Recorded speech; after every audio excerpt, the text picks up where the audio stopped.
Bapak-bapak, ibu-ibu, saudara-saudara kaum muslimin rahimakumullah. Rumah tangga bahagia menurut agama kita. Sebagaimana yang sama kita maklum bahwa manusia hidup memerlukan idola, memerlukan figur-figur yang akan dijadikan contoh di dalam kehidupannya. Sifat ini dinamakan hubbut taklid atau kecenderungan untuk meniru, dan nampak lebih menonjol pada kehidupan anak-anak remaja atau para pemuda. Siapa yang menjadi idolanya, siapa yang menjadi sentral figur dalam kehidupannya, itulah yang akan dijadikannya sebagai contoh. Kalau idolanya adalah Mick Jagger misalnya, maka tentu yang akan dicontohnya adalah Mick Jagger. Mulai gaya rambutnya, gaya pakaiannya, sampai kepada gaya jalan dan hidupnya. Soal pantas atau tidak pantas urusan nomor 16. Yang penting nyontoh dulu. Inilah kecenderungan daripada manusia. Bagi kita umat Islam, contoh ideal, figur sentral yang sepatutnya jadi idola tidak lain adalah junjungan kita Nabi besar Muhammad sallallahu alaihi wasallam. Beliau menjadi contoh dan panutan oleh karena kepribadiannya yang kompleks.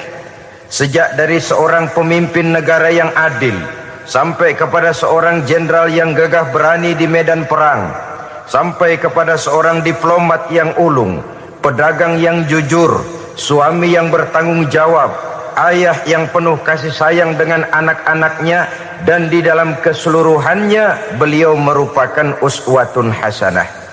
Termasuk dalam membina rumah tangga bahagia, contoh kita tidak lain adalah rumah tangga beliau. Bagaimana sih rumah tangga Nabi kita itu? Beliau berkata dalam dua kalimat yang singkat tapi punya pengertian yang sangat luas dan dalam tentang rumah tangganya. Beliau mengatakan, baiti jannati, rumah tanggaku adalah sorga bagiku. Satu cerminan yang merupakan refleksi dari keadaan yang membawa kebahagiaan. Padahal sepanjang sejarah yang kita baca, rumah beliau kecil saja. Sarapan pagi pun cuma seteguk air zam-zam, sepotong roti, kadang-kadang sebutir kurma. Tidurnya di atas kain kasar yang separuh jadi selimut, separuh jadi alas tidur. Tetapi di tengah kondisi yang semacam itu, beliau sanggup berkata, baiti jannati, rumah tanggaku adalah surga bagiku. Kenapa kita yang hidup di zaman sekarang, di mana fasilitas sesungguhnya serba lebih menunjang untuk berkata semacam itu, malah kita berkata sebaliknya, baiti nari, rumahku adalah laksana neraka bagiku. Padahal kalau dilihat, rumahnya pun kadang-kadang bertingkat, kendaraan serba berkilat, uang banyak berlipat-lipat, istri pun tak kurang cantik memikat, kadang-kadang jumlahnya 4. Tapi tiap hari kiamat tidak ada ketenangan dan ketentraman di rumah tangga. Saudara hadirin kaum muslimin rahimakumullah, mengapa Rasul sampai mengatakan baiti jannati, rumahku adalah laksana surga bagiku? Inilah pokok pembicaraan kita pada pertemuan kali ini. Sebagaimana yang kita maklum bahwa nikah dalam pandangan Islam bukan hanya sekedar untuk memenuhi kebutuhan biologis manusiawi, tidak hanya sekedar untuk memperkembangbiakkan keturunan, dan juga tidak pula untuk memperturutkan hawa nafsu. Lebih daripada sekedar itu, nikah dalam pandangan Islam merupakan ibadah. Oleh karena ibadah, maka seluruh tujuan ibadah, apakah dia bernama solat, apakah dia bernama puasa, zakat, sodako, haji dan lain sebagainya, seluruh daripada tujuan ibadah target utamanya adalah mardhatillah atau keridhaan daripada Allah Subhanahu wa taala.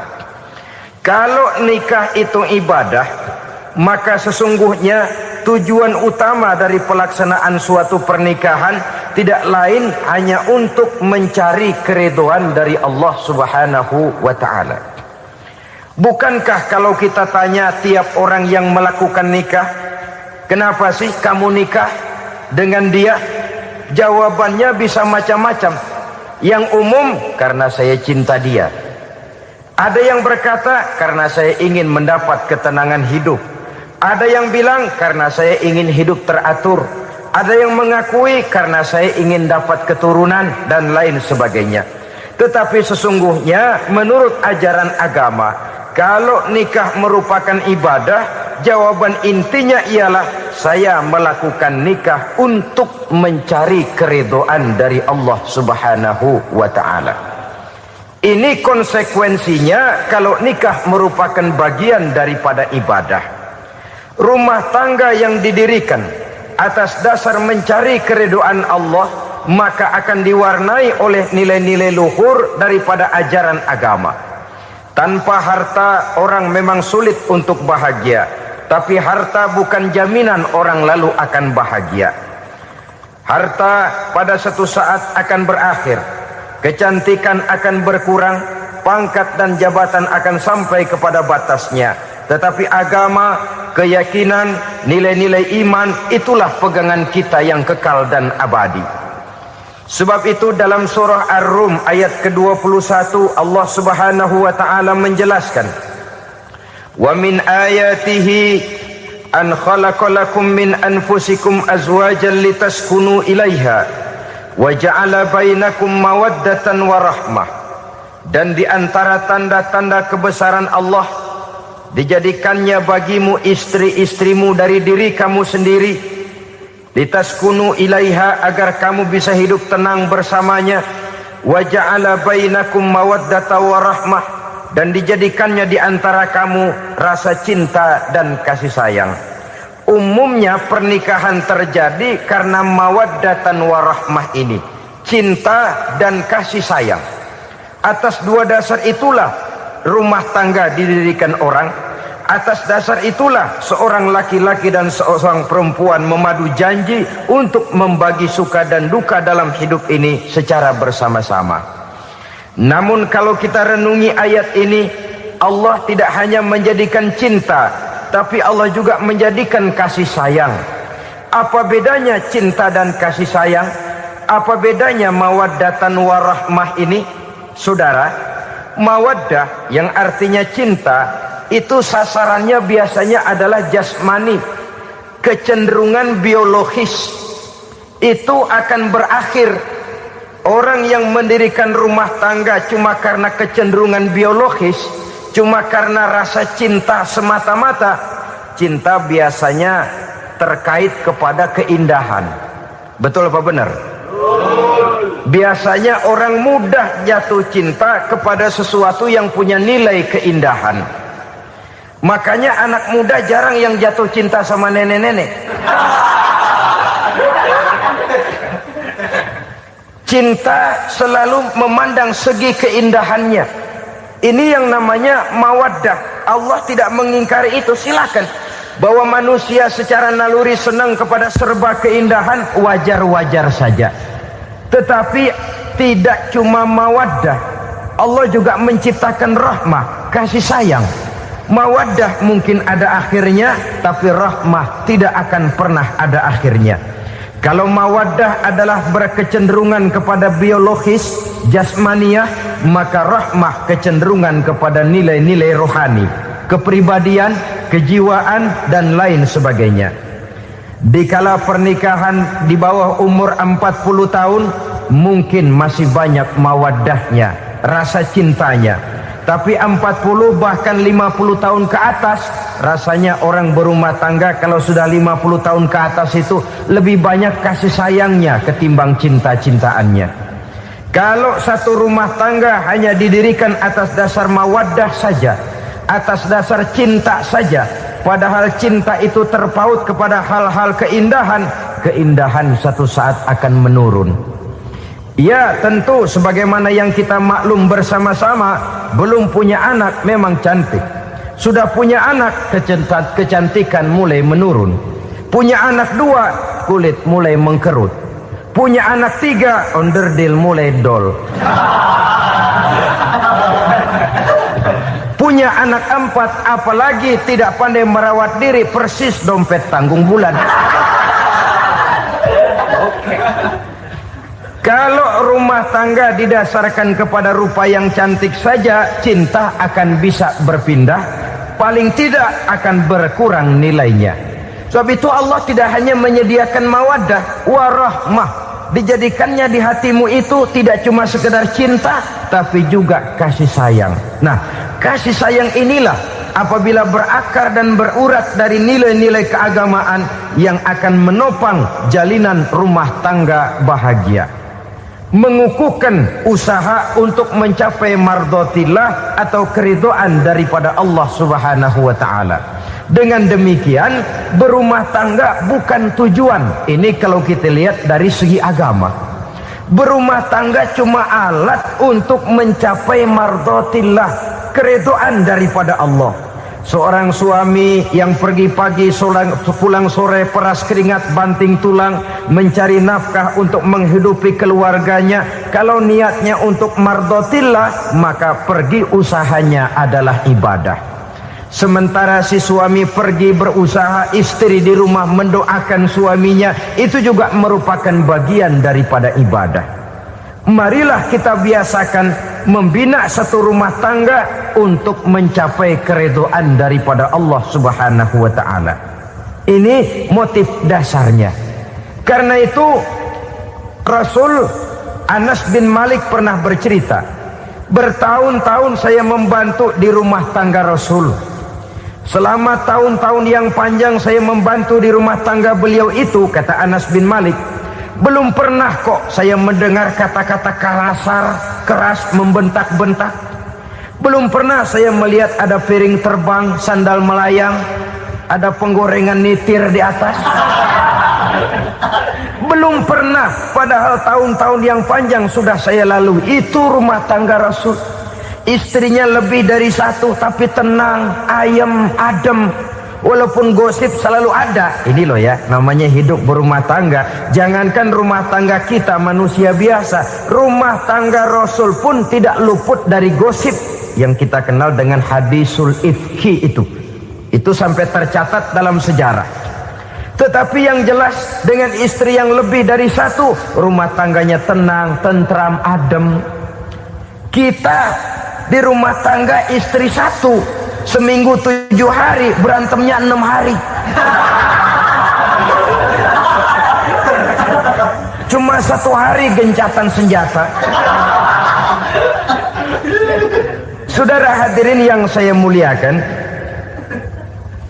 kalau tujuan rumah tangga adalah mardotillah, apa ciri dari suami istri yang menegakkan rumah tangga untuk mencapai ridho Allah itu? Pertama, sepasang suami istri yang membina rumah tangga semata-mata untuk mencapai keridhaan Allah, cirinya yang pertama, bersyukur apabila beroleh nikmat. Ini ciri yang pertama.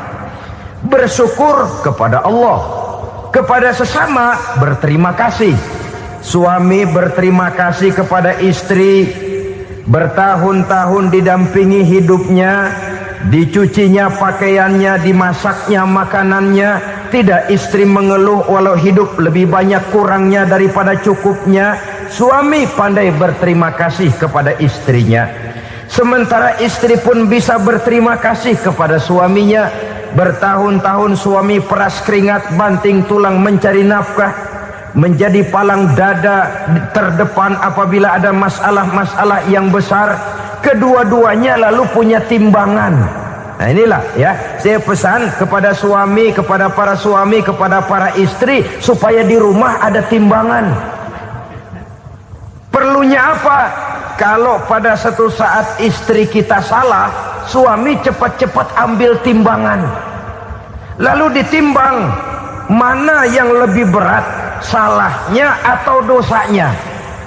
benarnya atau kesalahannya. Ini istri saya jasanya begini, lalu jasanya begini, salahnya ini. Mana yang lebih besar, jasanya atau salahnya? Dengan adanya timbangan, maka keputusan akan objektif. Tapi kalau timbangannya emosi, salah sedikit saja sudah main bentak, main usir, akhirnya keputusan akan mendatangkan kerugian. Sebaliknya, kalau suami yang salah, istri ambil timbangan, ditimbang mana lebih besar, jasanya atau salahnya. Jangan sampai nanti terjadi pepatah, panas setahun habis dihapus oleh hujan satu hari. Jasa istri yang puluhan tahun hapus oleh kesalahannya yang sedikit, atau jasa suami yang bertahun-tahun hapus oleh kesalahannya yang sebenarnya tidak seberapa. Akibat apa itu terjadi? Karena tidak adanya timbangan. Dari rasa bersyukur dan dari rasa berterima kasih ini, saudara-saudara, akan timbullah sifat saling menghargai. Suami menghargai istri, istri pun menghargai suami. Istiqomah, dikasih uang 5.000 senyum, dikasih uang 500 senyum. Itu namanya istri yang pandai bersyukur. Kalau tidak, 5.000 nyengir, 500 manyun. Tahu manyun? Kayak bemok nyari setoran, monyong saja. Ada sikap istiqomah di dalam membina kehidupan berumah tangga ini. Lalu mengerti posisi suami, ini termasuk tanda berterima kasih. Suami saya itu kerjanya apa, golongannya apa, gajinya sebulan berapa. Atas dasar itu, lalu istri menjadi istri yang tahu diri. Walaupun suami harus menyenangkan istri, istri pun hendaknya nimbang, tahu batas kemampuan suami. Kemauan mungkin tidak terbatas, tapi kemampuan sangat terbatas. Kalau suami pegawai kecil, ya mintalah yang kecil-kecil. Kalau suami pegawai rendah, mintalah yang sesuai dengan kemampuannya. Jangan suami gajinya cuma 50.000 sebulan, istri menuntut minta dibeliin gelang yang kayak velg beca. Tentu sudah overacting namanya. Saudara hadirin yang saya muliakan, kunci awalnya bersyukur kepada Allah.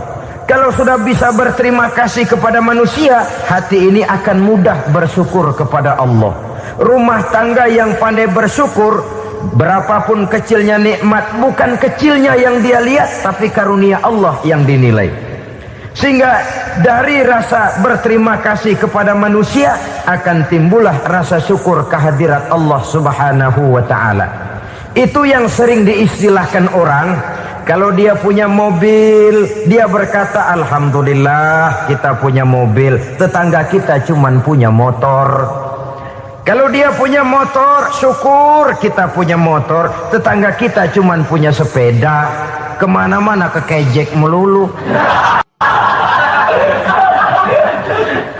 Kalau dia punya sepeda, alhamdulillah punya sepeda, tetangga kita sebelah nggak punya apa-apa, kemana jalan kaki saja.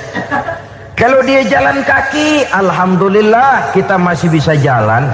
Tetangga kita sebelah lumpuh bertahun-tahun nggak kemana-mana. Kalau dia lumpuh, alhamdulillah kita masih hidup. Tetangga kita kemarin mati nggak balik lagi.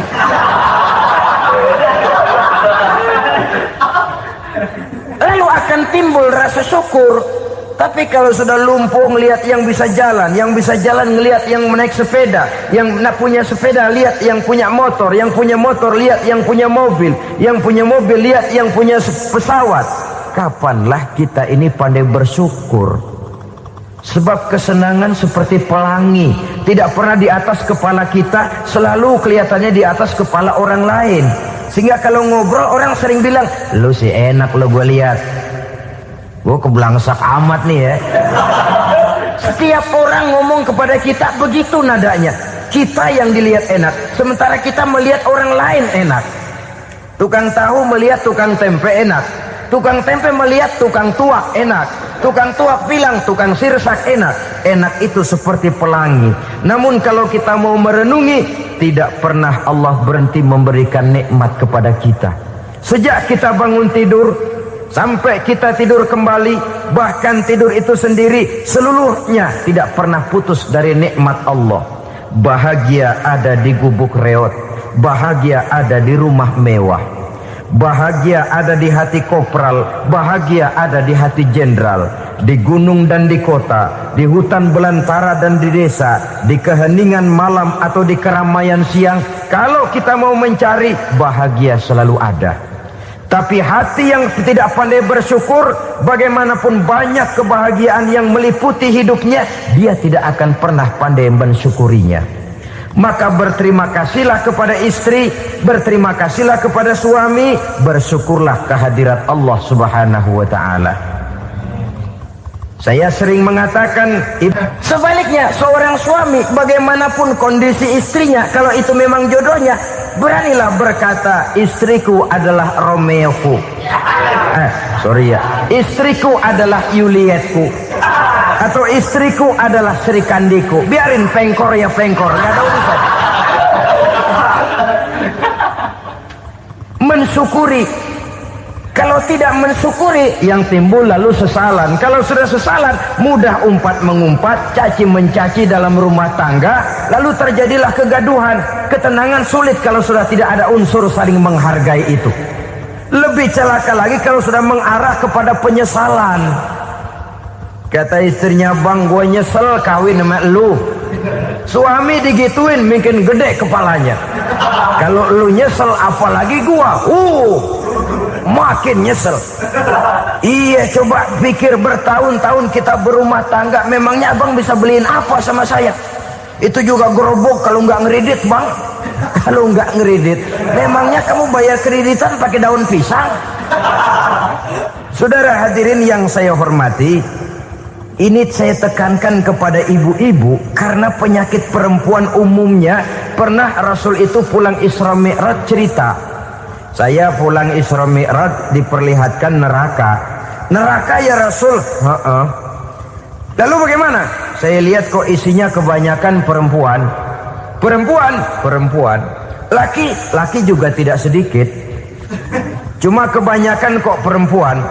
Apa perempuan tidak sholat ya Rasul? Sholat. Tidak puasa? Puasa. Tidak ngaji? Rajinan dia sama suaminya.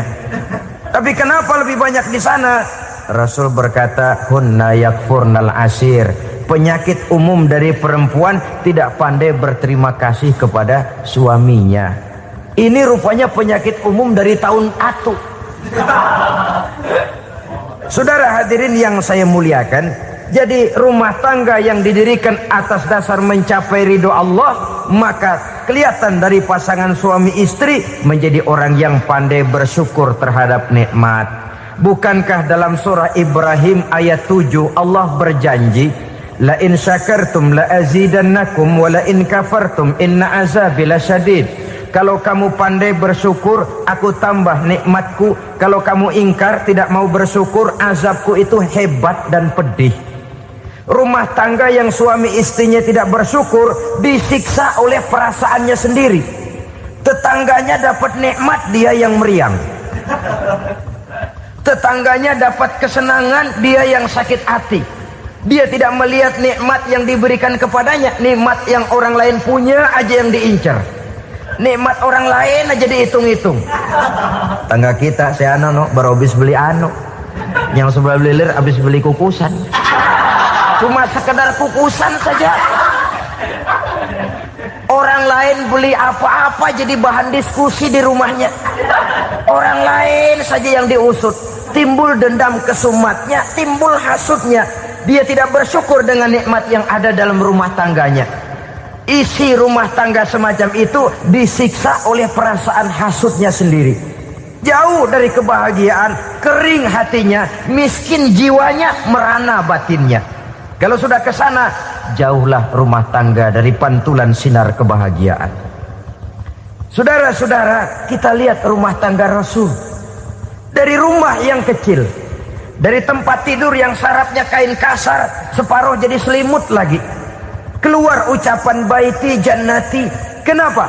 Beliau orang yang pandai bersyukur kepada Allah, bisa berterima kasih kepada istri-istrinya, dan istrinya pun pandai berterima kasih kepada Rasul dan bersyukur kehadirat Allah Subhanahu wa taala. Maka nikmat lalu bertambah. Makin kita syukuri nikmat, makin tambah itu. La azidannakum, janji Allah, pasti aku tambah nikmatku kepadamu jikalau kamu pandai mensyukurinya. Tapi kalau kamu ingkar, tidak pandai bersyukur, awas, nikmat bisa berubah menjadi azab kalau kita tidak pandai-pandai mensyukurinya. Jadi cirinya yang pertama, rumah tangga bahagia itu apabila suami istri pandai bersyukur terhadap nikmat yang diberikan oleh Allah Subhanahu wa taala. Satu. Cirinya yang kedua, rumah tangga yang berdasarkan untuk mardotillah, mencapai keredoan Allah, sabar apabila mendapat cobaan. Namanya orang berumah tangga itu persis berlayar di lautan. Suami istri adalah dua orang yang memegang kemudi. Kalau berlayar ombak tenang, angin bertiup sepoi-sepoi basah, lalu bila malam datang bulan bersinar, bintang gemintang gemerlapan, berlayar memang nikmat.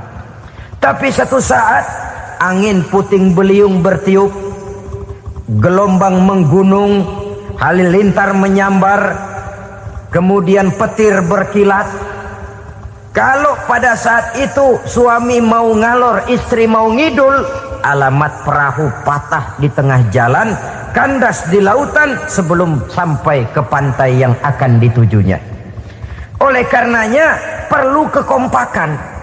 Maka sejak awal seharusnya dalam akan membina rumah tangga yang bahagia itu lebih baik bicara yang pahit-pahit saja, supaya terjadi kesamaan langkah apabila menghadapi kesulitan dan cobaan. Sabar apabila mendapat cobaan. Rumah tangga seperti kapal di lautan tadi tidak akan sunyi dari hantaman gelombang, tidak akan sepi dari tiupan angin topan, dari kilatan petir, dari sambaran halilintar. Baik suami, baik istri harus sabar menghadapi kesulitan. Kadang kesulitan dari segi ekonomi, kadang kesulitan dari segi mengarahkan dan mendidik anak-anak, kadang kesulitan karena banyak orang yang hasut dengan kita, kadang kesulitan berbagai macam lah yang menyebabkan kesulitan. Rumah tangga yang bertujuan mencapai ridho Allah sabar menghadapi segala macam kesulitan. Saudara-saudara kaum muslimin rahimakumullah, kesulitan adalah bagian daripada perjalanan hidup. Siapa orangnya yang tidak pernah menemukan kesulitan dalam kehidupan? Rasanya hampir tidak ada. Dan memang kesulitan bukan untuk ditakuti. Kesulitan justru untuk diatasi, dicarikan jalan keluarnya. Begitulah suami istri yang bertujuan mencari ridho Allah. Manakala suami berada dalam kesulitan, istri mencarikan jalan keluar atau berusaha memberikan jalan keluar. Sebaliknya, manakala istri dalam kesulitan, suami bisa mencarikan jalan keluarnya. Sabar dalam menghadapi segala macam kesulitan. Dalam surah Luqman ayat 17, Allah Subhanahu wa taala berfirman, "Wasbir 'ala ma asabak, inna dzalika min azmil umur." Dan bersabarlah terhadap apapun yang menimpa kamu. Bersabarlah terhadap segala kesulitan yang kamu hadapi, karena sesungguhnya yang demikian itu merupakan sebagian dari perkara-perkara yang telah ditetapkan oleh Allah Subhanahu wa taala. Saudara-saudara kaum muslimin yang berbahagia, kunci sabar sesungguhnya terletak pada keyakinan bahwa segala sesuatu berasal dari Allah dan segalanya akan kembali kepada Allah Subhanahu wa taala. Rumah tangga yang sabar di dalam menghadapi kesulitan-kesulitan biasanya akan lebih mudah mencari jalan keluar. Tapi kalau sedikit kesulitan datang, kita tertimpa oleh kepanikan, oleh kegelisahan, dan oleh ketakutan yang tidak beralasan, maka kesulitan itu bukan saja tidak dapat diatasi, malah rasanya akan menjadi semakin besar di dalam kehidupan kita. Tidak ada rumah tangga yang tidak pernah berhadapan dengan kesulitan, bagaimanapun besarnya rumah tangga itu. Itulah sebabnya kita memerlukan orang lain. Hidup berumah tangga itu seperti orang punya mata. Kalau mata kita kelilipan, kalau mata orang lain kelilipan, gampang kita tiup. Tapi kalau mata kita sendiri yang kena kelilipan, tentu kita memerlukan orang lain untuk meniupnya. Oleh karenanya, suami istri harus saling mencarikan jalan keluarnya. Walaupun kerjanya berbeda, suaminya pergi mencari nafkah, istrinya berdoa di rumah. Kalau perlu melakukan sholat duha, mendoakan agar usaha suaminya dimudahkan, dan begitu selanjutnya. Sehingga dengan adanya kebersamaan, walaupun tidak selalu bersama-sama, maka masing-masing melaksanakan tugas dengan tenang dan merasa yang satu berbuat untuk kepentingan yang lain. Inilah cirinya yang kedua, sabar bila mendapat dan berhadapan dengan segala macam kesulitan. Kadang orang mendapat kesulitan itu berkeluh kesah. Bukan berkeluh kesah, tapi mencari jalan keluar dan mengambil hikmah yang ada di dalamnya apa. Karena bukan kemudahan, kesulitan yang membuat orang dewasa. Bukan kemudahan, tapi kesulitan yang membuat orang berpikir dinamis, kreatif. Kalau seluruh jalan yang kita tempuh mudah saja, gampang saja, rasanya monoton kita ini. Kehilangan dinamika dalam perjuangan. Kesulitan yang membuat orang matang, kesulitan yang menempa kepribadian untuk lebih dewasa menghadapi bahtera kehidupan, membuat pandangan makin arif, wawasan makin luas, dan analisa semakin tajam. Sama saja dalam hidup. Sesungguhnya pujian sering menjadi racun, dan caci maki kalau kita tanggapi secara positif sering membuat kita makin dewasa. Jarang orang berpikir kalau dipuji, tapi baru dia merenung dan mencari diri setelah dicaci maki dan dikritik habis-habisan. Walaupun watak umum manusia senang dipuji, marah kalau dicaci maki. Biasanya kalau ketemu cewek cakep kita bilang, "Kamu cakep deh."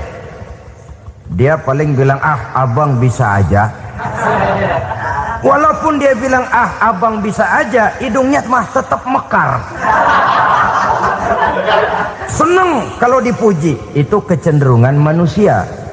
Marah kalau dicaci maki, marah kalau dikritik. Tapi sesungguhnya pujian sering jadi racun, caci maki sering jadi obat.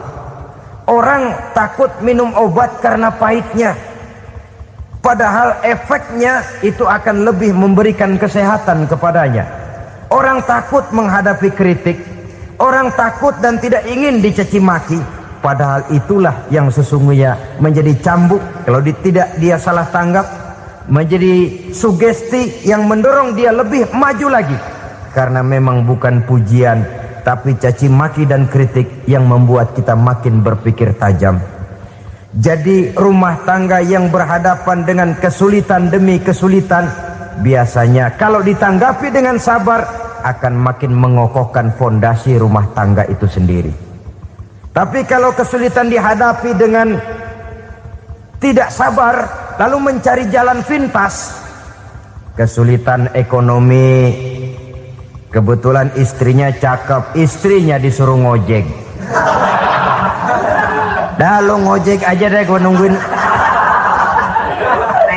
gua nungguin setoran dah. Suami tapak di rumah. Saudara hadirin yang saya muliakan, buat sepintas memang mendatangkan materi itu, mengatasi kesulitan ekonomi. Tapi apakah bahagia? Walaupun rumah bisa jadi besar, perabotan bisa serba lebih lengkap dan ada, tapi apakah semuanya mendatangkan bahagia? Sementara suami kehilangan rasa cemburunya, dan dalam agama itu disebut dayus. Dayus, suami yang tidak punya rasa cemburu kepada istrinya. Dan orang dayus kayak begitu haram mendapat bau sorga. Bau sorga saja tidak dapat, apalagi masuk ke dalamnya. Ya tapi juga jangan lantas mentang-mentang harus cemburu sama istri overacting. suaminya nawar sayuran, laki pulang ngomel, lu pacaran ya sama tukang sayur. Itu juga over, saudara-saudara. Kesulitan ekonomi diatasi dengan sabar. Sabar dalam arti berusaha dengan tidak mengambil jalan pintas, berusaha tetap berada di jalan yang diridhoi oleh Allah. Ini yang jadi problema ini rumah tangga sekarang ini, kesulitan ekonomi, di mana lapangan kerja sulit, di mana persaingan hidup tajam, sedangkan kita hidup ingin seperti orang lain. Kita mudah gelap mata, mudah picik pandangan, mudah sulit pertimbangan, lalu mengambil jalan pintas. Kadang menjual akidah, menjual keimanan. Kebetulan penderingan kering, ada yang nawarin beras 3 liter sama Supermi 2 bungkus. Hari Minggu diajak ke gereja mau. Itu iman kena beras 3 liter telap. Kesulitan ekonomi, saudara-saudara, sehingga Imam Ali pernah berkata, kadal fakru ayyakuna kufran. Kemiskinan memang mudah membawa orang kepada kekafiran, kepada perbuatan-perbuatan yang bisa mengundang kekafiran. Oleh karena itu dalam tamsil lain beliau berkata, kalau ada ular dan ada kemiskinan, kemiskinan yang saya getok lebih dulu, kemiskinan yang saya bunuh lebih dahulu. Karena kemiskinan mudah membawa orang kepada kekufuran. Bagaimanapun sulitnya ekonomi yang dihadapi dalam rumah tangga, percayalah satu saat jalan keluarnya mesti ada. Mesti ada. Jangan sampai mengambil jalan pintas yang membuat kita keluar dari jalan yang ditinjau dari segi kemasyarakatan pun mendatangkan aib, ditinjau dari kehormatan berkeluarga pun mendatangkan nista, ditinjau dari segi ekonomi pun barangkali tidak akan mendatangkan kelimpahan materi. Jalan pintas pada umumnya, saudara-saudara, hanya memberikan kenikmatan yang sekejap. Dan apalah itu artinya kalau harus mengorbankan kesenangan yang abadi dan kekal. Kadang-kadang mengorbankan anaknya sendiri, anaknya dikomersilkan. Pokoknya siapa yang nyamper lu berangkat aja dah. Asal pulang nenteng pisang sama jeruk sebongsang, orang tua udah anteng aja udah. Saudara hadirin yang saya muliakan, setiap kita selalu berhadapan dengan kesulitan. Karena itu rumah tangga yang bertujuan mencapai mardhatillah, mereka sabar dalam menghadapi kesulitan. Tidak ada beras, puasa saja, puasa sunnah. Puasa sunnah, lapar tapi ada pahalanya. Daripada tidak puasa lalu ngegerundel, brengsek Tuhan, gue sembahyang melulu lapar juga. Sudah lapar tidak berpahala. Bukankah Rasulullah sendiri kalau pulang ke rumah Aisyah lalu berkata, ya Humairah, ada makanan hari ini? Ada makanan yang enggak ada bang. Alhamdulillah kalau begitu saya puasa. Pulang dari mana-mana perut lapar, mau makan tidak ada makanan, bukan marah, bukan ngamuk, puasa. Maka boleh puasa sunnah, niatnya udah siang, jam 10, jam 11, asal dari pagi belum makan apa-apa. Niatnya jam 10, sah, dengan catatan dari pagi belum makan apa-apa. Jangan sudah sepiring setengah baru niat, itu lain. Itu ngojek namanya itu. Pengertian dalam kesulitan. Satu malam beliau pulang dari masjid agak larut. Habis ngajar banyak yang bertanya, ketuk pintu, Assalamualaikum, Assalamualaikum. 3 kali beliau memberi salam, tidak ada jawaban, tidak dibukakan pintu. Rupanya istri beliau lelah bekerja di waktu siang, tidurnya pules benar. Marahkah Rasul? Tidak, beliau gelar sorban, tidur di depan pintu. Asraful anbiya wal mursalin ini, Rasul termulia ini, karena menghargai istrinya, tidur di depan pintu. Sampai Aisyah bangun sepertiga malam, terkejut buka pintu, suaminya ada di depan pintu. Beliau bangunkan. Ketika dibangunkan, Rasul lebih dulu berkata, maaf sayang, saya pulang terlambat. Sudah nggak dibukain pintu, tidur di depan, dibangunin, beliau duluan yang minta maaf. Pengertian. Kalau emosi, memang nggak dibukain pintu, tidur di depan, begitu dibukain yang enak kita tunjuk jidatnya.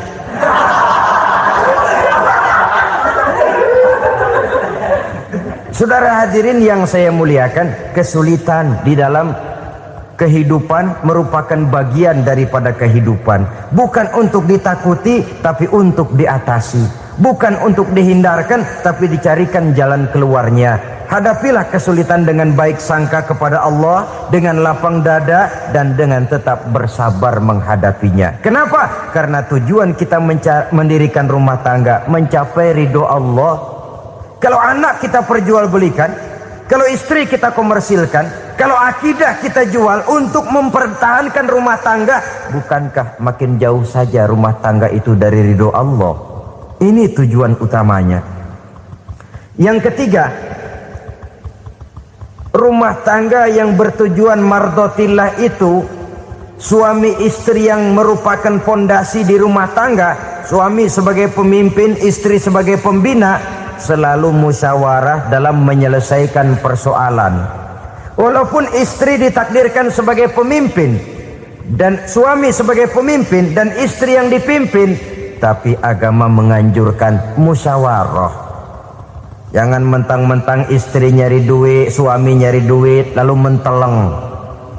Segalanya mau diktator, segalanya mau sendiri. Rumah tangga yang bertujuan mencapai ridho Allah selalu didirikan atas dasar musyawarah.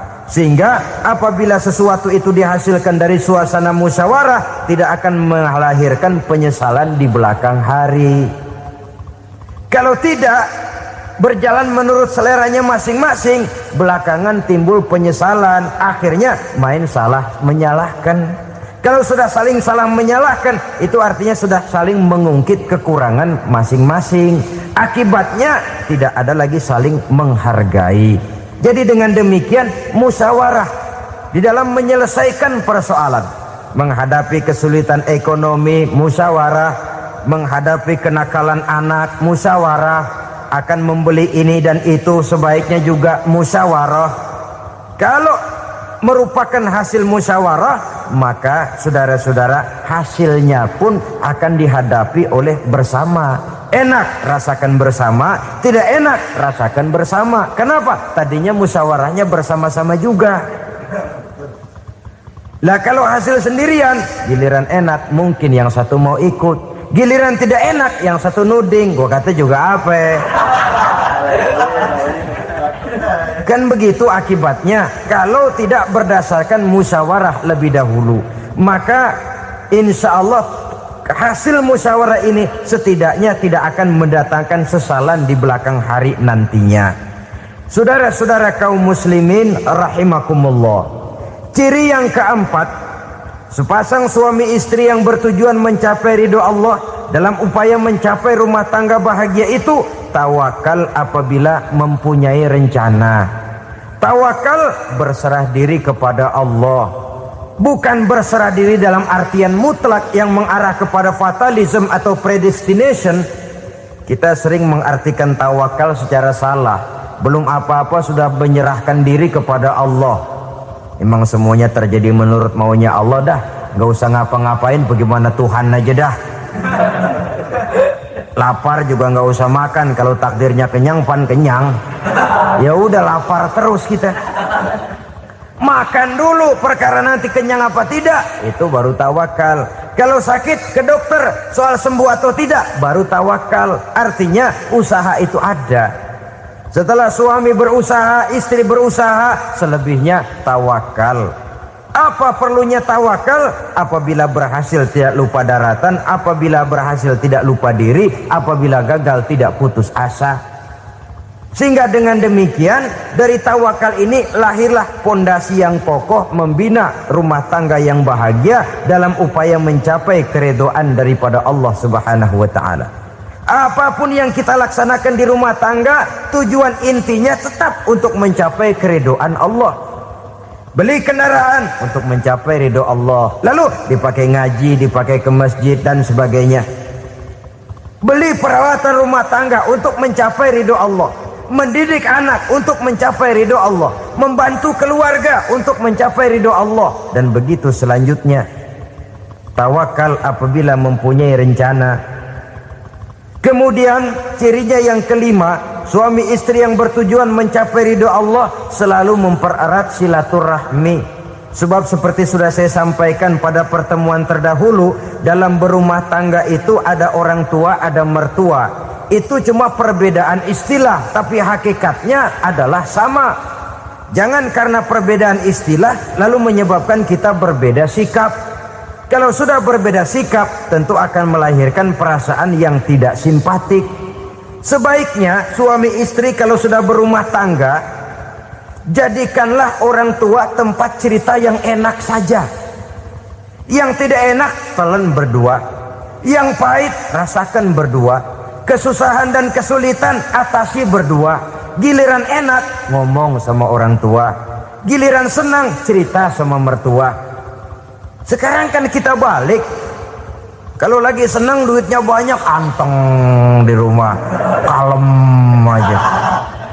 Tapi lalu waktu susah, waktu susah, cerita kepada orang tuanya, cerita kepada mertuanya. Lalu kapan kita mau menyenangkan orang tua? Sudahlah mereka susah mendidik kita di waktu kecil, membesarkan kita, melakukan segala macam pengorbanan. Demi setelah kita berumah tangga, kesulitan rumah tangga kita tumpahkan juga kepada mereka. Pererat silaturahmi dan usahakan agar seluruh keluarga hanya menjadi tempat kita cerita yang enak-enak saja.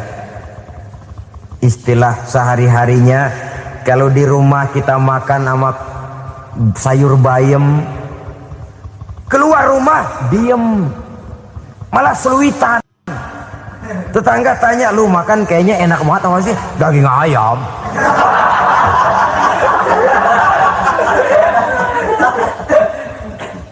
Lalu tetangga kan akan berbisik, itu makannya tuh orang enak bener ya, rumah tangganya tiap hari makan sama daging ayam. Biarlah paling kurang itu jadi doa, daripada kita makan sama kangkung lalu ribut ngomel di mana-mana. Gua kesel banget sama bini gua. Di warung ceritanya lagi.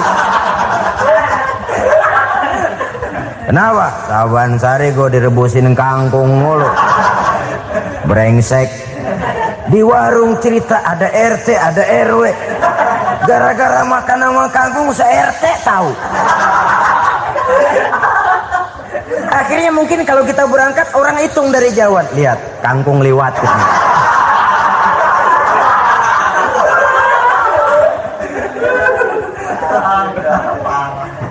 Bisa menjaga yang disebut security informasi, rahasia rumah tangga. Bahkan pernah saya berikan contoh karena ingin menghargai. Suami beliin kain batik buat istrinya. Istri tahu begitu sepintas, nih kain jelek nih. Tapi karena mau menyenangkan suaminya, dia bohong.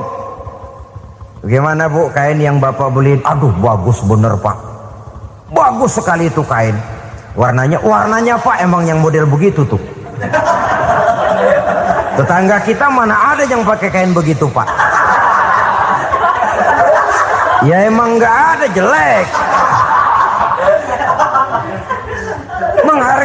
Menghargai. Sebab kalau waktu itu si istri jujur, yang timbul sakit hati suami. Bagaimana bu kain yang saya beliin? Goblok lo. Kain begitu dibeliin di pasar juga banyak 1.400, campur odol lagi. Sudahlah suami punya niat baik, sampai rumah digoblok-goblokin, tidak ada lagi rasa saling menghargainya. Begitu pentingnya mempererat silaturahmi ini, sampai Nabi berpesan, isnani la yanzurullahu ilaihima yaumal qiyamah qati'ur rahim wa jarus su'. Ada dua golongan manusia yang di akhirat nanti tidak akan dilihat oleh Allah, tidak akan diopeni oleh Allah, didiemin aja. Siapa mereka? Pertama, orang yang suka memutuskan silaturahmi. Yang kedua, tetangga yang jahat dengan tetangganya.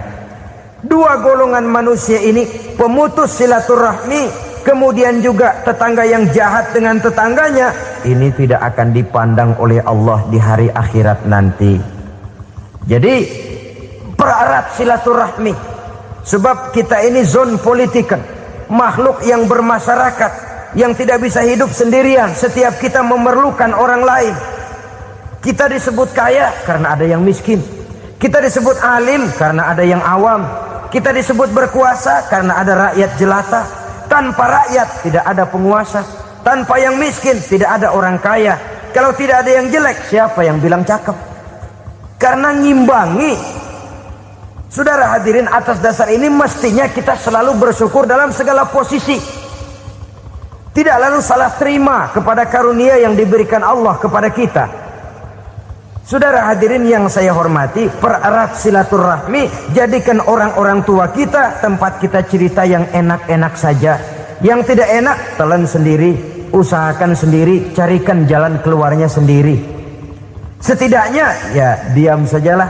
Kalau belum bisa membalas budi baik orang tua, setidaknya jangan menyakiti hati orang tua kita. Sudah lelah dan payah dia mengasuh kita, membesarkan kita, merawat kita. Demi setelah kita berumah tangga, seluruh kesulitan kita bawa lagi kepadanya. Karena itu buat para istri juga ini perhatian. Kalau dimarahi suami, jangan cepat-cepat pulang ke rumah orang tuanya. Nggak boleh diomelin dikit, main buntal aja. Gua pulang dah. Pulang. Sampai sana cerita habis-habisan, dikucek kejelekan suaminya. Nanti 2-3 hari balik aja lagi. Kan nggak lucu jadinya. Saudara hadirin, begitu juga suami. Mencaci maki habis istrinya, 2-3 hari baik aja lagi. Konyol, istrinya sudah dicaci maki habis-habisan, dijeleki leluhur-leluhurnya, 2-3 hari baik lagi. Mesraan lagi. Kata bininya dalam hati, gua lu jelekin juga, lu pakai juga, kayak.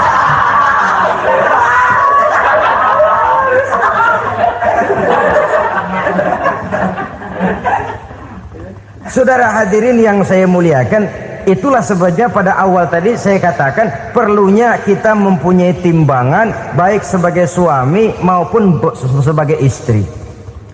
Nah, dari mempererat silaturahmi ini akan terjalin rasa kekeluargaan. Maka tradisi arisan keluarga itu bagus sesungguhnya untuk mempererat silaturahmi. Cuma celakanya bukan silaturahmi yang jadi tujuan, arisannya itu yang jadi tujuan. Akibatnya apa? Kalau belum narik mah semangat banget datang dah. Begitu udah narik aja udahan. Itu celakanya.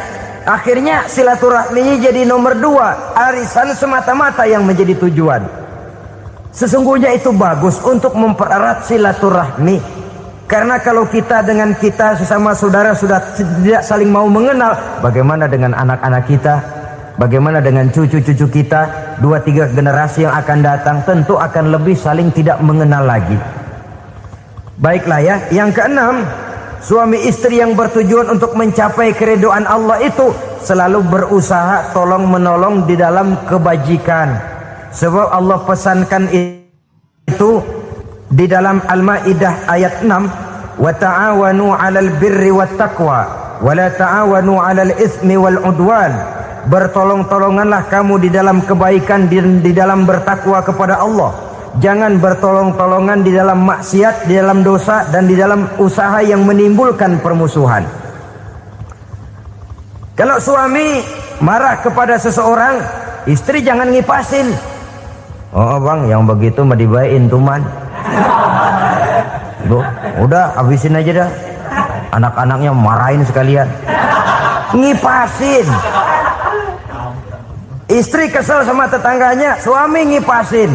Emang tuh tetangga kita, hahu. Habis orang dikipasin. Ta'awanu 'alal birri wat taqwa, bertolong-tolonganlah di dalam kebaikan. Istri malas ngaji, suami mendorong, memberikan sugesti. Suami malas berusaha, istri memberikan sugesti. Saling tolong menolong di dalam kebaikan dan takwa, dan jangan tolong menolong dalam dosa dan permusuhan. Kata suami, Bu, daripada kita melarat terus hidup, kita piara tuyul yuk. Kata istrinya, nah, ini sudah menyimpang bang. Bersabarlah, bagaimanapun insya Allah kita tidak akan mati kelaparan. Piara tuyul itu nanti jadi pindah akidah, merusak iman, berteman dengan setan. Apalah artinya kekayaan dan kesenangan sebentar kalau harus mengorbankan kekayaan dan kesenangan yang abadi. Ini sudah alal ismi wal udwan, sesuatu yang mengandung dosa. Saudara hadirin yang saya hormati, kemudian yang keenam, berbaik sangka. Baik suami maupun istri sama-sama saling berbaik sangka. Suami melepas istri, istri melepas suami dengan hati yang ikhlas. Suami meninggalkan istri di rumah dengan jiwa yang bersih dan rasa yang aman. Ada rasa baik sangka, dan ini modal dasar. Kalau sudah dilandasi oleh buruk sangka, tentu yang lahir nanti adalah perasaan-perasaan yang tidak baik. Akibatnya sangat tidak menguntungkan. Inilah beberapa ciri dari rumah tangga yang didirikan atas dasar mardhatillah, mencapai keridhaan dari Allah.